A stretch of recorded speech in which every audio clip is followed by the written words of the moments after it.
Alright, so the militia. Who's in charge, right? A lot of questions. I've thought about it in the past myself. Some of you guys have asked some questions about it. I believe it's Roll Eric. I always have a hard time with the names once I get in front of the camera. Talked about it several times in sort of questioning the militia concept. How do you pick who's in charge? How do you enforce, the rules and whatnot? And who gets to call up the militia and what? We're gonna cut the Gordian knot on all that stuff, man. This might be a real short video. Nobody's in charge. That's the whole point of the militia.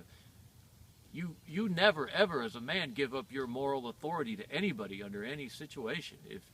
If you don't believe the militia should be functioning in a certain way or in a certain instance, then you don't mobilize. You vote with your feet. You stay out. And I know what you're thinking. Oh, that's chaotic. Someone's got to be in charge. No, they don't. Absolutely not. They don't. No one has to be in charge. Now people will end up being in charge. It will happen that certain individuals will take on certain roles, and if it's a big important issue, things will coalesce and form up and it'll happen, and there'll be a discipline. But it doesn't have to be enforced. If you enforce it, you completely ruin everything the militia is about. The militia is all of the men in a society, each acting to secure that society themselves. You as a man are the ultimate moral authority in your sphere. For me, it's my family. I'm the ultimate moral authority in my family. If I had a tribe, I'd be the ultimate moral authority in that tribe.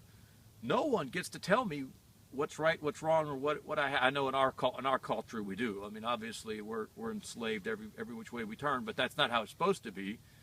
And if we're talking about how things should be, no one gets to be in charge of the militia, unless the militia now can vote officers. If a certain number of the militia decide to come together and work together and elect officers and agree to function under those officers for a time, that's fantastic. But anytime someone's like, oh, I'm out, boom, they're gone. That's what makes it the militia. What makes it the militia is that you don't surrender your authority or your sovereignty. I don't like that term, but it's a useful term. It explains what I'm talking about. Obviously, we're not sovereign. We're all under God. But when I say sovereignty, people know what I'm talking about. Against the government, against everyone else, you're sovereign in your appropriate sphere. So I absolutely reject this idea that there has to be a command and control structure. The great strength of the militia, what makes it so effective, is that there is no command and control structure. Now you do have to put up with some chaos and some ineffectiveness at times, and even some inefficiency and whatnot. Everything has its downside. A powerful centralized command and control structure means that you have a powerful centralized threat against everyone's life and liberty. So you take the good with the bad. But the whole point of the militia is no one's in charge. It's this giant amorphous, multi-headed beast that you whack one head and three more spring up, and you can't predict where it's at, and you can't strike at its heart. That's the other thing with the command and control structure. When you have a headquarters, you're vulnerable. If you have one guy in charge or a committee in charge, your enemy strikes at that heart or at that head. You have all this intelligence gathered right there waiting for your enemy to come take it. That's not necessary. It can be useful. I'm not saying it's a bad thing. And if you're involved in one of those hierarchical militias, that's fine. I would actually, if I had one available to me locally, I would probably see about being involved. But on a local volunteer level, and I mean, if you do like the 3%ers and Oath Keepers and all, there's nothing wrong with these guys. I'm not criticizing that system. I'm telling you though that those are small individual elements of the militia that have decided to operate, to cooperate together for a certain amount of time. But no one gets to be in charge. No one gets to say, by divine right, I am George Washington. Ain't happening. It shouldn't happen. You want millions of men nationwide, worldwide, really. I mean, we talk about our nation, but this is a great concept for worldwide.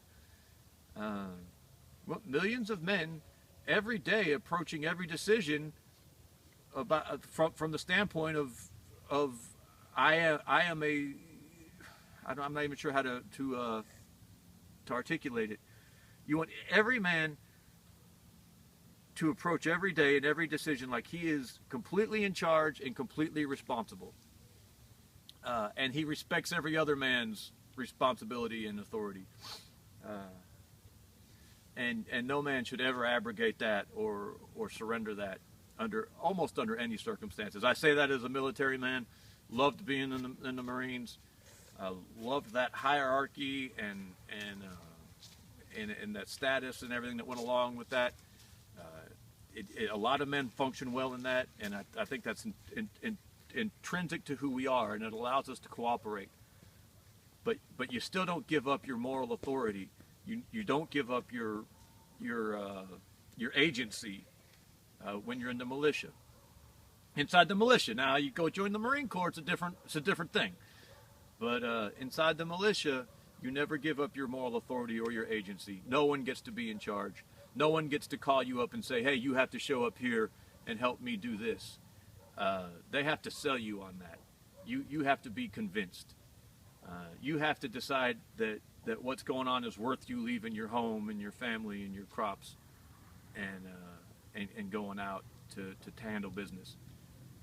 And to me, that is like foundational and fundamental to what the militia is. No one's in charge. No one's in charge. No one's in charge. No one. If you don't want to mobilize, you don't mobilize. If you mobilize and you think it's stupid and wrong, then you go home. If you mobilize and you think the cause is good and just, but it's being handled incorrectly, you break away and you go handle it the way you want to handle it. If you're right, other men will join you. If you're wrong, you'll die. This is the militia. It is capitalism and democracy in about the only way capitalism and democracy function is inside the militia. So there you go. Do with it what you will. I'm using that phrase a lot lately. I don't know why. If you're still with me, let you know that I've got all these ideas for videos in my head. I'm not getting any of them done. I'm sorry. Light goes out really quick on us right now. Weather's been bad, wet, soggy. Now we're about to start a bunch of overtime at work. So I don't know when I'll start getting these fun, interesting ones back out there. But they're coming. They're there. And heck, the light will start lasting here shortly. So, as the days get longer, we'll be able to get more of these done, man. We appreciate you. Thank you.